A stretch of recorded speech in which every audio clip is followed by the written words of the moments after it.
Hello everyone and once again welcome to Umar Taskeer YouTube channel myself Umar Taskeer.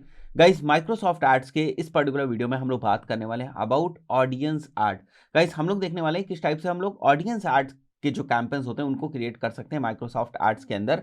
पिछले वाले video में मैंने बात करी थी आपसे कि अगर हमें कोई सर्च कैंपेन क्रिएट करना है माइक्रोसॉफ्ट एड्स के प्लेटफॉर्म के थ्रू, तो वो हम लोग किस तरीके से क्रिएट कर सकते हैं। यहाँ हम लोग बात करने वाले हैं ऑडियंस एड कैंपेन के बारे में। गाइस, ये बहुत ही पावरफुल फीचर है, पावरफुल टाइप ऑफ कैंपेन्स है जो हमें मिलते हैं माइक्रोसॉफ्ट एड्स के अंदर। सबसे पहले समझते हैं कि ऑडियंस एड कैंपेन्स का मतलब क्या है। गाइस, सबसे पहली बात तो आपको ये समझनी पड़ेगी कि ये जो टाइप ऑफ कैंपेन्स है ये नेटिव एडवर्टाइजिंग के अंदर आते हैं। अब गाइस, नेटिव एडवर्टाइजिंग क्या है? जैसे अब अगर हम बात करें माइक्रोसॉफ्ट की, तो माइक्रोसॉफ्ट के अपने जो कुछ सर्च इंजन्स हैं, जैसे हम बिंग की बात कर लें या आउटलुक.com की बात कर लें या MSN.com की बात कर लें, तो ये जो माइक्रोसॉफ्ट के कुछ सर्च इंजन्स हैं या माइक्रोसॉफ्ट के कुछ पार्टनर सर्च इंजन्स हैं, अगर आप इन सर्च इंजन्स के ऊपर ही in the form of feed वगैरह, अगर इनके जो सर्च इंजन्स की फीड वगैरह होती हैं उनके अंदर अगर आप एड्स दिखाना चाहते हैं, तो that will come under native advertising. जिस तरीके से अगर हम ये चाहते हैं कि हम ट्रू कॉलर जो एक एप्लीकेशन है उसी के अंदर हम लोग ऐड दिखाएं through Truecaller ad platform, तो उसको भी हम लोग नेटिव एडवर्टाइजिंग के अंदर ही कंसिडर करते हैं। ट्रू कॉलर एड्स के ऊपर भी मैंने एक वीडियो बनाया हुआ है, आप लोग देख लीजिएगा, उसको मिल जाएगा अगर आप ट्रू कॉलर एड्स में इंटरेस्ट रखते हैं। यहां पर हम लोग बात करने वाले हैं कि ऑडियंस एड कैंपेन किस तरीके से हम लोग स्क्रैच से सेटअप कर सकते हैं, और ये एक नेटिव एडवर्टाइजमेंट का एग्जाम्पल है। चलिए शुरू करते हैं। और यहाँ पर हम लोग आ जाते हैं सबसे पहले जो हमारा माइक्रोसॉफ्ट एड्स का अकाउंट है इसके ऊपर, और यहाँ से हम लोग क्लिक करते हैं क्रिएट कैंपेन के ऊपर। हमें जो भी अपना गोल है सेलेक्ट करना है वो कर सकते हैं। हम बिल्कुल बेसिक गोल अभी मान के चल रहे हैं। क्यों? क्योंकि अभी तक हमने कोई कन्वर्जन्स वगैरह तो डिफाइन नहीं किए, कोई पिक्सल वगैरह वेबसाइट के ऊपर लगाया नहीं है, तो मैं कन्वर्जन्स वगैरह के बेसिस पे अभी कोई कैंपेन नहीं रन करना चाहता हूं। मैं simply visit to my website को ही कंसीडर करना चाहता हूं। तो इसको मैं सेलेक्ट कर लेता हूं। यहां से गाइस हम लोगों को सेलेक्ट करना है ऑडियंस एड को, and then will click on next. तो जैसे मैं इसको सेलेक्ट करूंगा, सबसे पहले स्टेप पे मेरे से पूछेगा कैंपेन का नाम रखना है। तो लेट से मैं अकेडमी प्रमोट करना चाहता हूं अपनी, तो मैं यहां पर मेंशन कर दूंगा एकेडमी प्रमोशन। राइट, ये कैंपेन का नेम हो गया। फर्दर आप जो भी कैंपेन का नाम रखना चाहें, आप अकॉर्डिंग टू योर रिक्वायरमेंट आप उसको रख सकते हैं। जो आपका डेली बजट होगा वो लेट से मैं 500 रुपीज़ यहाँ पर रखना चाहता हूँ, तो मैं 500 रुपीज़ रख सकता हूँ। उसके बाद हम लोग save and go to next step कर देंगे। अब यहाँ पर गाइस जो सेकंड स्टेप है हमारा, ये बेसिकली एड ग्रुप ऑडियंसेस और टारगेट का है। अब यहाँ पर आप ध्यान दीजिए, जैसे मैं अगर जो भी ऑडियंस टारगेट करूंगा इस पर्टिकुलर एड ग्रुप के अंदर, जहां पर या जिन ऑडियंसेस को मुझे अपना एड दिखाना है, उसके बेसिस पे मैं एड ग्रुप का नाम रखूंगा। फाइन। तो मान के चलते हैं मैं अगर कोल्ड ऑडियंस को टारगेट कर रहा हूं या कुछ स्पेसिफिक ऑडियंस है एजुकेशन में जो इंटरेस्ट रखती है, तो उसके अकॉर्डिंग मैं यहाँ पर जो हमारा एड ग्रुप है उसका नाम रख दूंगा। क्योंकि हो सकता है हमें मल्टीपल एड ग्रुप्स जो है वो क्रिएट करने पड़े। अगर हमें मल्टीपल एड ग्रुप्स क्रिएट करने पड़ेंगे तो ये भी हो सकता है कि एक एड ग्रुप के अंदर मैं एक ऑडियंस को टेस्ट कर रहा हूँ, एक दूसरे एड ग्रुप के अंदर हम लोग दूसरी ऑडियंस को टेस्ट कर रहे हैं। तो गाइस यहाँ पर आप देख सकते हो हमारे पास डिफरेंट डिफरेंट ऑप्शंस हैं कि किन किन चीज़ों को हम इस पर्टिकुलर एड ग्रुप के अंदर टारगेट करना चाहते हैं। तो यहाँ पर अगर आप नीचे देखो तो अभी कोई भी आपको ऑप्शन नहीं दिख रहा है, बट जैसे ही आप लोकेशन सेलेक्ट करोगे आप नीचे देख सकते हो, यहाँ पर आप लोकेशन वाइज टारगेटिंग कर सकते हो। तो लेट से मैं इंडिया में टारगेटिंग करना चाहता हूं, तो मैं यहाँ से इंडिया जो है उसको सेलेक्ट कर लूंगा। एज वाइज अगर मुझे लगता है कुछ टारगेटिंग करने की जरूरत है तो मैं यहाँ पर चला जाऊंगा। और बाय डिफॉल्ट अगर मैं देखता हूँ यहाँ पर, तो देखो आप सारे ही जो आपके एज ग्रुप्स हैं, एज ब्रैकेट्स हैं, वो सिलेक्टेड हैं। तो लेट से अगर आपको कुछ स्पेसिफिक एज ग्रुप्स को नहीं दिखाना है तो यू कैन गो हेड और उसके हिसाब से आप यहाँ पर जो है वो टारगेटिंग कर सकते हैं। देन जेंडर वाइज अगर आपको फिल्टर करने हैं कुछ चीज़ें तो वो भी आप कर सकते हैं। लेट से अगर आप फीमेल्स को नहीं दिखाना चाहते हैं, you can go head and you can remove female from here. ठीक है। उसके बाद ऑडियंसेस। अब ऑडियंसेस को जब आप ऐड दिखाते हैं तो वो दिखाते हैं on the basis of their interest और the interaction on your website. Interaction on your website का मतलब हो गया कि remarketing audience, remarketing list, similar audience, इन सब चीज़ों की बात हो रही है। तो मैं यहाँ पर अगर क्लिक करूंगा तो आप देखोगे इंटरेस्ट के बेसिस पे मैं दिखा सकता हूँ। यहाँ पर जैसे एड ग्रुप टारगेटिंग में हमारे पास जो ऑडियंस है उसमें अगर हम लोग यहाँ पर जाएं एड टारगेटिंग में, तो मेरे पास सेलेक्ट करने का ऑप्शन मिलता है। देखो रीमार्केटिंग लिस्ट अभी के लिए नहीं कर रहे हैं, डायनेमिक रीमार्केटिंग भी अभी के लिए नहीं कर रहे हैं, कस्टम ऑडियंसेस भी नहीं बना रहे हैं अभी हम लोग, क्योंकि कन्वर्जन वगैरह के बेसिस पे, इवेंट्स वगैरह के बेसिस पे हमें कस्टम ऑडियंसेस बनाने का ऑप्शन मिलता है, बट उसकी अभी जरूरत नहीं है। सो गाइस यहाँ पर आप देख सकते हो इन मार्केट ऑडियंस मेंशन है। मैं इन मार्केट ऑडियंस के ऊपर क्लिक करता हूँ। ठीक है। तो गाइस जैसे ही मैं इन मार्केट ऑडियंस के ऊपर क्लिक करूंगा, अब यहाँ पर बहुत ही ध्यान से समझने वाली बात है। देखो यहाँ लिखा हुआ है show in eligible in market segments. मैं इसको क्लिक करूंगा तो आप देखोगे यहाँ पर आप बहुत सारी जो ऑडियंस है ना उसको टारगेट नहीं कर सकते। अगर मैं इसको सेलेक्ट करना चाहूं तो यहाँ पर देखो सेलेक्ट नहीं हो रहा है। क्यों? क्योंकि ये इनएलिजिबल है अकॉर्डिंग टू द लोकेशन।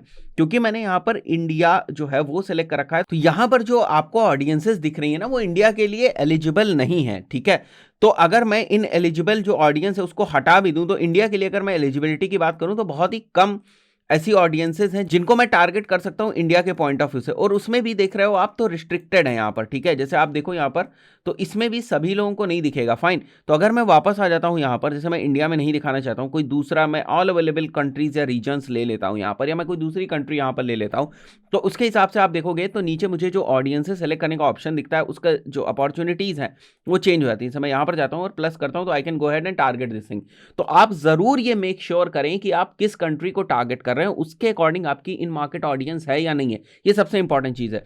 तो लेट्स से अगर मैं इस वाली ऑडियंस को टारगेट कर रहा हूं तो यहां से मैं इसको टारगेट कर सकता हूं। And it's not only about the audiences, आप लोगों को उस हिसाब से टारगेट कर सकते हैं जो किसी एक स्पेसिफिक कंपनी में काम कर रहे हो। तो लेट्स से अगर मैं यहां पर इन्फोसिस टाइप करता हूं, ठीक है, इन्फोसिस टाइप करने के बाद लेट्स से मैं एंटर करता हूं तो यू कैन सी मेरे पास डिफरेंट डिफरेंट ऑप्शंस हैं। यहां पर मैं कंपनीज को सेलेक्ट कर सकता हूं, या तो मैं उनके बेसिस पे टारगेटिंग कर सकता हूं या उनको मैं एक्सक्लूड कर सकता हूं। दोनों ही ऑप्शंस हैं मेरे पास, right. And along with the company मैं इंडस्ट्री वाइज अगर टारगेटिंग करना चाहूं तो मैं इंडस्ट्री वाइज भी टारगेटिंग कर सकता हूं। लेट्स से यहाँ पर मैन्युफैक्चरिंग में जाता हूं तो मैं इंडस्ट्री वाइज टारगेटिंग कर सकता हूं। अब अगर मैं यहाँ पर जो मेरी लोकेशन है उसको मैं चेंज करता हूं, मैं वापस यहाँ पर इंडिया सेलेक्ट कर लेता हूं, I am coming over here, तो मैं यहाँ पर आप देख सकते हो मैं टारगेट कर सकता हूँ यहाँ पर। ठीक है, तो इंडस्ट्री को मैं टारगेट कर सकता हूँ यहाँ पर, एज वेल एज अगर मैं कंपनी में जाऊँ तो कंपनी वाइज भी मैं टारगेटिंग यहाँ पर कर सकता हूँ। ठीक है, तो यहाँ पर आप देख सकते हो। बट अगर मैं यहाँ पर जाऊँ इन मार्केट ऑडियंस में, तो इन मार्केट ऑडियंस में मुझे इंडिया के हिसाब से बहुत ज़्यादा टारगेटिंग करने के ऑप्शंस नहीं मिलते। बट अगेन इसके बेसिस पे मैं यहाँ पर टारगेटिंग कर सकता हूँ। तो गाइस ये सारे हमारे पास डिफरेंट डिफरेंट ऑप्शंस हैं जिनके बेसिस पे हम जो हमारी ऑडियंस है उसको हम लोग सेलेक्ट कर सकते हैं कि हमें जो है इन मार्केट ऑडियंस सेलेक्ट करनी है, हमें कंपनी बेस्ड करनी है, हमें इंडस्ट्री बेस्ड करनी है, या हमें जॉब फंक्शन के बेसिस पे करनी है। तो अगर मैं नीचे आऊँ तो यहाँ पर आप देखोगे जॉब फंक्शन के बेसिस पे भी आपको मिल रहा है। जैसे यहाँ पर मैं कुछ डिजिटल से रिलेटेड अगर एंटर करता हूँ, डिजिटल नहीं है यहाँ पर, मैं मैन्युफैक्चरिंग से रिलेटेड एंटर करता हूँ, देखो मैन्युफैक्चरिंग भी यहाँ पर नहीं दिख रहा है। ठीक है, तो गाइज यहाँ पर जॉब फंक्शन के बेसिस पे भी अगर आप सर्च करना चाहो तो आप कर सकते हो। जैसे एडुकेशन है यहाँ पर, कम्युनिटी एंड सोशल सर्विसेज है, बहुत सारी हैं यहाँ पर। ठीक है, तो उसके बेसिस पे अगर आप करना चाहो किसी को टारगेट तो कर सकते हो, टारगेट भी कर सकते हो, आप एक्सक्लूड भी कर सकते हो। लेट से अगर आप फर्दर फिल्टर लगाना चाहते हो तो लेट से आपने कुछ चीज़ों को टारगेट किया और उसके बाद कुछ चीज़ों को एक्सक्लूड करना चाहते हैं तो आप एक्सक्लूड कर सकते हैं। So this is very important section जो हमारा ऑडियंस एड नेटवर्क के पॉइंट ऑफ व्यू से होता है। उसके बाद अगर हम सेव टू नेक्स्ट स्टेप करते हैं हम लोग, ठीक है, एंड यहाँ पर जब हम लोग आएंगे then we will come over here, और ये वाला हमारा जो ऐड का सेक्शन होता है वो होता है एक्चुअली हमारा जो क्रिएटिव होता है वो होता है। हमारा ऐड कहाँ दिखता है अगर मैं आपको बताना चाहूँ, जैसे मैं अगर MSN पे आ जाता हूँ एक बार के लिए, MSN.com के ऊपर, तो यहाँ पर आप देखो यहाँ पर जो आपको एड्स दिखेंगे, जैसे मैं अगर वापस आता हूँ यहाँ पर, ठीक है, एंड अगर मैं थोड़ा सा इसको इस टाइप से मूव करता हूँ यहाँ पर, तो आप देख सकते हो कुछ ना कुछ हमें ऐड जरूर यहाँ पर दिखेंगे। ये देख रहे हो आप हैवलेट पैकर्ड का जो ऐड दिख रहा है HP का, तो this is the add, right. तो इस टाइप से हम लोग एड्स क्रिएट करते हैं, और ये इसी टाइप से जो माइक्रोसॉफ्ट की दूसरी पार्टनर वेबसाइट्स हैं उनके ऊपर जो हमारा ऐड है वो दिखता है। फाइन, तो यहाँ पर हमें क्या करना है गाइस, सबसे पहले तो हमें इमेजेस जो है उनको सेलेक्ट करना है। तो मैं या तो कोई मेरी एग्जिस्टिंग इमेजेस होंगी, मैंने उसको पहले यूज़ किया होगा तो वो यहाँ पर मुझे शो हो रही होगी, या तो मैं मैनुअली जाकर यहाँ से अपलोड कर सकता हूँ, या मैं अपनी जो स्टॉक इमेज है वो सेलेक्ट कर सकता हूँ। तो मैं यहाँ पर डिजिटल मार्केटिंग सर्च करता हूँ, कोई स्टॉक इमेज आ जाएगी। अभी वाटर मार्क पे आप मत जाना, वाटर मार्क नहीं दिखता है वहाँ पर। तो मैं इसको सेलेक्ट कर लूँगा यहाँ पर, डिजिटल मार्केटिंग की ये वाली जो इमेज है। नाउ ये वाली जो हमारी इमेज है ये अलग अलग रेशियोज के हिसाब से अलग अलग जगहों पर दिखेगी। तो आप जरूर मेक श्योर करें कि आपकी इमेज जो है वो हर जगह पर प्रॉपर दिख रही है कि नहीं। जैसे यहाँ पर आप देखो और यहाँ पर देखो इतनी प्रॉपर नहीं दिख रही, तो मैं इसको रिक्रॉप कर देता हूँ।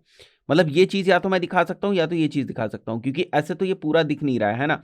तो मैं यहाँ पर केवल इसको सेलेक्ट कर लूंगा यहाँ पर, ठीक है, and then will go head और मैं सेव कर देता हूँ। तो ये चीज़ हो गई यहाँ पर। उसी तरीके से अगर मुझे इसको चेंज करना है तो मैं इसको चेंज कर सकता हूँ यहाँ से, ठीक है। तो हम लोगों को ये सेट करना है, या तो हम चेंज कर दें या तो इसको ओवरऑल ही रिप्लेस कर दें। तो जो भी इमेजेस के अलग अलग डायमेंशंस है, अगर आप उनके हिसाब से इमेजेस पहले से ऑलरेडी बना के रखेंगे तो वो भी आप कर सकते हैं। जैसे अगर आप इमेजेस वगैरह उस पर्टिकुलर डायमेंशन के लिए स्पेसिफिक इमेज को यूज करें तो वो भी आप कर सकते हैं यहाँ पर। ठीक है। और उसके बाद यहाँ पर आपको प्रीव्यू दिख रहा है कि अलग अलग लोकेशंस पे जो आपकी इमेजेस का प्रीव्यू है वो किस टाइप से दिखेगा। टू बी वेरी प्रिसाइज कि आपके जो ऐड का प्रीव्यू है वो किस टाइप से दिखेगा। जो हमारे ऐड के एसेट्स हैं वो यहाँ पर शॉर्ट हेडलाइन है 30 कैरेक्टर्स की, मैं यहाँ मेंशन कर देता हूँ, लर्न डिजिटल मार्केटिंग। उसके बाद हमारे पास लॉन्ग हेडलाइन है, यहाँ लिख सकता हूँ मैं, learn digital marketing from experts, get certified from agency, right. और भी फर्दर अगर हम ऐड करना चाहें तो we can go had and add that thing. यहाँ पर हमारी लॉन्ग हेडलाइन आ गई। उसके बाद हमारा ऐड टेक्स्ट आ जाता है जो कि नीचे दिखता है हमें यहाँ पर। मैं और भी फर्दर चीज़ें यहाँ पर मेंशन कर सकता हूँ। देन हमारा जो बिजनेस का नेम है वो हमें मेंशन करना है यहाँ पर। ऐसे हमारे बिजनेस का नाम उमर तस्कीर है तो मैं वो मेंशन कर दूंगा यहाँ पर। देन द फाइनल यूआरएल, तो फाइनल यूआरएल जहाँ पर भी हम लैंड कराना चाहते हैं वो हम लोग मेंशन कर देंगे यहाँ पर। एंड गाइज उसके बाद देखो यहाँ पर मोबाइल यूआरएल भी होता है। तो mobile URL is actually optional, आप चाहो तो छोड़ दो। बट अगर आप ये चाहते हो कि कोई भी यूजर जो मोबाइल से देख रहा है मेरे ऐड को, उसके ऊपर क्लिक करता है अगर ऐड के ऊपर, तो वो एक दूसरे यूआरएल के ऊपर जाए, दैट यू कैन डू, क्योंकि कई बार आपके मोबाइल ऑप्टिमाइज्ड यूआरएल्स अलग होते हैं। बट फाइनल यूआरएल अगर आपका ये है तो फिर आप इसके साथ फर्दर मूव हो सकते हो। आप यहाँ पर देख लो कि आपका HTTPS है या HTTP है, फाइन। और उसके बाद आपको यहाँ पर जो प्रीव्यू है वो तो दिख ही रहा है। अगर आप इसके ऊपर क्लिक करोगे तो it will redirect you to some page. तो आप मेक श्योर करें कि वो सही पेज के ऊपर जा रहा है या नहीं जा रहा है, आप जरूर उसको चेक कर लें। और मैनुअली आप यहाँ पर जो प्रीव्यू है उनको भी देख लें। और उसके बाद आपको ट्रैकिंग वगैरह से रिलेटेड चीजें मिलती जो मैं अभी आपको नहीं बता रहा हूँ। Then you have to save and go to the next step. और यहाँ पर आपको बेसिकली कुछ एस्टिमेट्स मिलते हैं कि आपकी जो डिफॉल्ट बिड है वो अगर आप इतनी रखोगे तो आपको कुछ जो है यहाँ पर एस्टिमेटेड कुछ मंथली इंप्रेशंस वगैरह आपको देखने को मिलते हैं। मैंने बहुत ही नैरो टारगेटिंग कर दी इसलिए वो एस्टिमेशंस यहाँ पर नहीं दिखा रहा है। अगर मैं यहीं पर बैक में जाकर आपको सारी चीज़ें मैं दिखा देता हूँ। अगर हम लोग बैक में जाते हैं यहाँ पर, ठीक है, और मैं इतनी नैरो टारगेटिंग ना करता, जैसे मैं यहाँ पर all available countries and regions कर देता हूँ यहाँ पर मैं, ठीक है, और मैं इसको भी रिमूव कर देता हूँ यहाँ पर। जो भी मैंने टारगेटिंग वगैरह किया अगर हम उसको रिमूव कर दें यहाँ से, ठीक है, कोई भी टारगेटिंग हम नहीं कर रहे हैं यहाँ से, ठीक है, इसको भी हम लोग रिमूव कर देते हैं, इसको भी हम लोग रिमूव कर देते हैं। And then we will go had and save, go to next step हम लोग करते हैं। यहाँ पर हमारा ऐड बना हुआ है। फर्दर मुझे अगर एक और add for the testing purpose करना है तो I can go had and do that thing. उसके बाद अगर मैं यहाँ पर आता हूँ तो देयर आर हाई चांसेस कि आपको यहाँ पर अभी कुछ एस्टिमेट्स जो हैं वो दिखने लगे, क्योंकि इस पर्टिकुलर सेट बजट के अंदर और इस डिफॉल्ट बिट के साथ आपको यहाँ पर कुछ एस्टिमेट्स जो हैं वो दिखने लगेंगे, फाइन। तो this is something quite high. आप इसको कम भी कर सकते हो। लेट से अगर मैं यहाँ पर इसको 30 कर रहा हूँ, ठीक है, तो आप देखोगे कि यहाँ पर तब भी आपको कुछ ना कुछ मंथली इंप्रेशंस और मंथली क्लिक्स आपको दिखाई देंगे। तो I will always recommend you कि आप यहाँ पर बहुत ही लो से स्टार्ट करो। जैसे मैं इतना रख देता हूँ, then also I am getting some good monthly clicks and everything, right. तो यहाँ पर मैं जो CPC रखना चाहूँगा, लेट से मैं 5 रुपये रखना चाहता हूँ तो मैं 5 रुपये रखूँगा। तब भी आप देखोगे कि आपका कुछ एस्टिमेशंस मिल रहा है। तो एस्टिमेशंस जो ये होते हैं, मैं गूगल एड्स में भी बोलता हूँ, फेसबुक एड्स में भी बोलता हूँ, यहाँ पर भी मैं बोल रहा हूँ कि एस्टिमेशंस उतने परफेक्ट नहीं होते हैं, राइट। उसके बाद अगर आप बिड एडजस्टमेंट करना चाहते हैं कुछ age wise, gender wise, device wise और location wise, you can go had and do that thing, right. Industry और कंपनी हम लोगों ने क्योंकि सेलेक्ट नहीं करी, सारी वहां से रिमूव कर दी, इसलिए हमें यहाँ पर कुछ नहीं दिख रहा है। अगर हमने सेलेक्ट किया होता तो वो भी हमें यहाँ पर दिखती। We can make some bid adjustment over there. अगर मैं ऐड शेड्यूलिंग सेट करना चाहता हूँ तो बहुत ही सिंपल है कि किस टाइम आप ऐड रन करना चाहते हैं, किस टाइम आप अपनी बिड को कितना इंक्रीज करना चाहते हैं। You can go had and do all those things. उसके बाद गाइज आप इसको सेव करेंगे and your campaign is almost live. So guys इस टाइप से हम लोग जो हमारे ऑडियंस एड्स होते हैं उनको हम लोग सेटअप कर सकते हैं। इंपॉर्टेंट पॉइंट यही है कि कितने बेहतर तरीके से हम लोग हमारी जो ऑडियंस है उसको सेटअप करते हैं। तो मैं आप लोगों से सबसे पहले बोलूंगा कि आप एक बार ये जो ऑडियंसेस आपने देखी, इंटरेस्ट बेस्ड ऑडियंस थी, इन मार्केट ऑडियंस थी, कंपनी बेस्ड ऑडियंस थी, ये सारी ऑडियंसेस को आप एक एक करके ना सारी ऑडियंसेस को देखें। उसके बाद आपको आइडिया लगता है कि आपको किस टाइप से जो ऑडियंस टारगेटिंग है वो करनी है। इसके अलावा एक और बहुत ही ज्यादा इंपॉर्टेंट चीज है, देखो माइक्रोसॉफ्ट एड्स बनाते ही डीएक्टिवेट हो जाएगा। ये चीज रहती है कि जैसे ही आप ऐड बनाओगे देयर आर हाई चांसेस कि आपका जो ऐड अकाउंट है वो डीएक्टिवेट हो जाए। और वो तब होता है जब आपकी जो आईडी है वो थोड़ी सी जेन्युइन नहीं होती है। मतलब जिस भी आईडी से आप बना रहे हो वो आईडी आपकी जेन्युइन नहीं है, तो आईडी आप कोशिश करें आप थोड़ी सी पुरानी आईडी जो है वो यूज करें। अगर आप डोमेन बेस्ड आईडी यूज कर सकते हैं तो डोमेन बेस्ड आप आईडी यूज करें, ठीक है। और मेक श्योर करें कि आप यहाँ पर सारी जितनी भी इंफॉर्मेशन है वो जेन्युइन रखें। अगर आपने कोई भी ऐड अकाउंट के बनाने के पॉइंट ऑफ व्यू से कोई भी अगर आपने इंफॉर्मेशन जो है वो जेन्युइन नहीं रखी तो वहां आपको प्रॉब्लम होने वाली। जेन्युइन मतलब जो एड्रेस है, जो नेम है, जो कंपनी नेम है, सारी चीजें जेन्युइन होनी चाहिए। अगर नहीं है तो फिर आपका ऐड अकाउंट जो है वो सस्पेंड हो जाएगा। सस्पेंशन के बाद भी आपको एक अपील करने का ऑप्शन मिलता है कि अगर मेरा ऐड अकाउंट सस्पेंड हो चुका है तो मैं उसको अपील कर दूंगा ताकि जो मेरा ऐड अकाउंट है वो वापस मुझे मिल जाए। बट जरूरी नहीं है कि अपील अगर आपने करी हुई है तो फिर वो सक्सेसफुल ही हो, ये ज़रूरी नहीं है। तो कई बार ऐसा भी होता है कि अगर आपने अपील करी, उसके बाद भी आपको आपका जो ऐड अकाउंट है वो वापस नहीं मिलता है। तो आप इन सारी चीज़ों को ध्यान रखिएगा, थोड़ा-सा ऐड अकाउंट बनाते वक़्त इन सारी चीज़ों का आपको ध्यान रखना है। आशा करता हूँ दोस्तों वीडियो आपको पसंद आया होगा। इस पर्टिकुलर वीडियो में इतना ही, मिलते हैं नेक्स्ट वीडियो में। Till then good bye.